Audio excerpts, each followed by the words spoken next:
the Chinese club.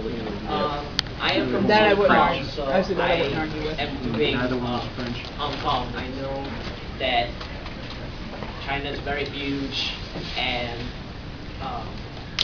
there's Beijing, Shanghai, many different Chinese provinces, but I decided to do Hong Kong. Some Chinese culture and general knowledge of Hong Kong. I would be doing some geography and some facts about Hong Kong, tourist attractions, some random knowledge, and food, such as Hong Kong diet, Hong Kong breakfast, early tea, and dinner as well. Hong Kong is situated southeast of China. Yes, right here.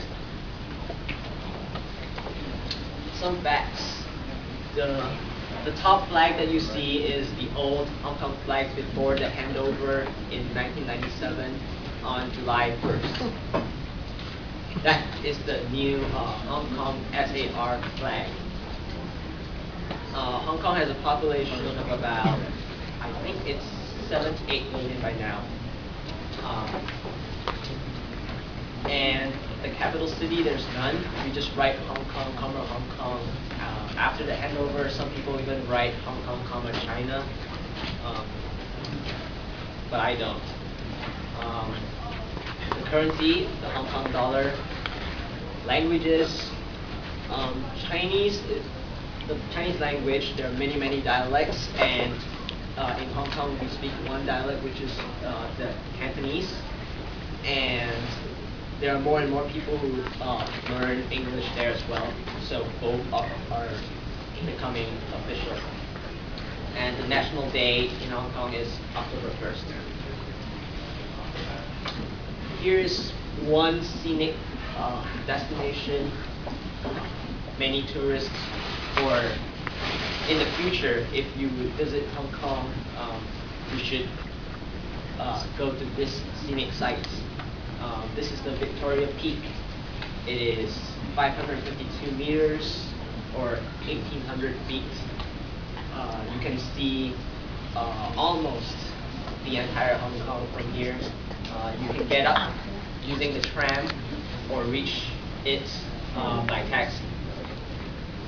And that's the tram. They renewed it, I'm pretty sure. And the taxi driver can take you up there through the mountains. It takes about 15 minutes ride up the mountain.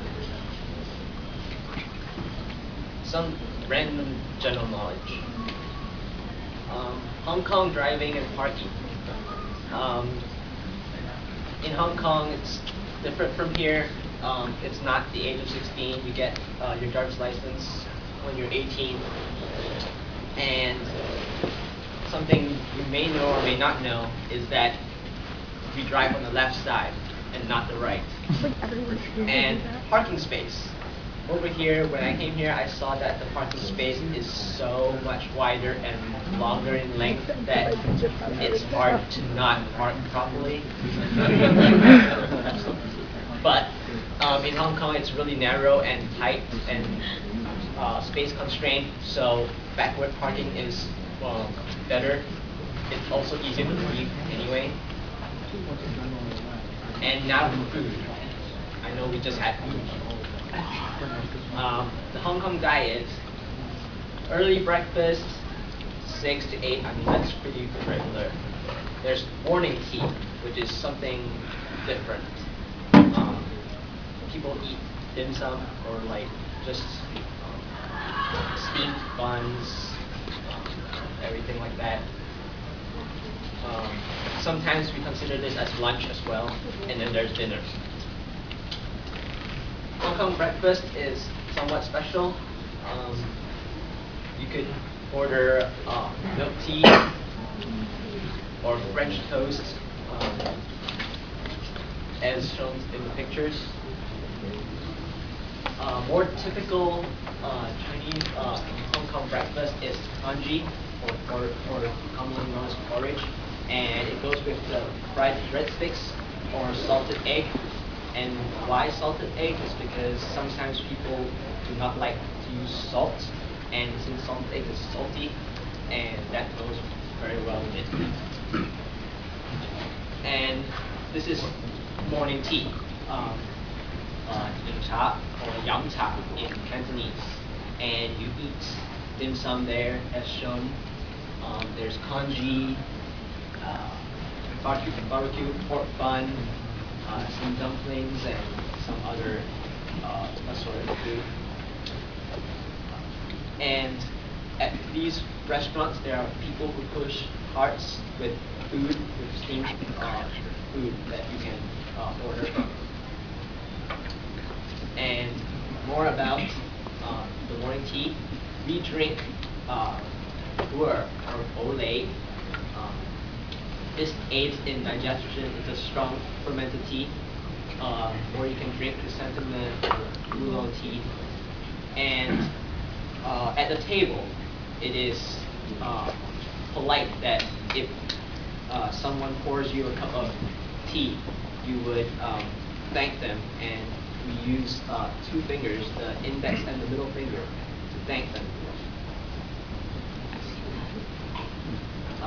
And dinner, Chinese people drink soup often for dinner, but it is not the creamy kind, and you boil for several hours. Some of the examples are watercress, black chicken, corn, or vegetable that's same as minestrone here. Chinese people also prepare soup stocks for preparing dishes and meals. And that's all.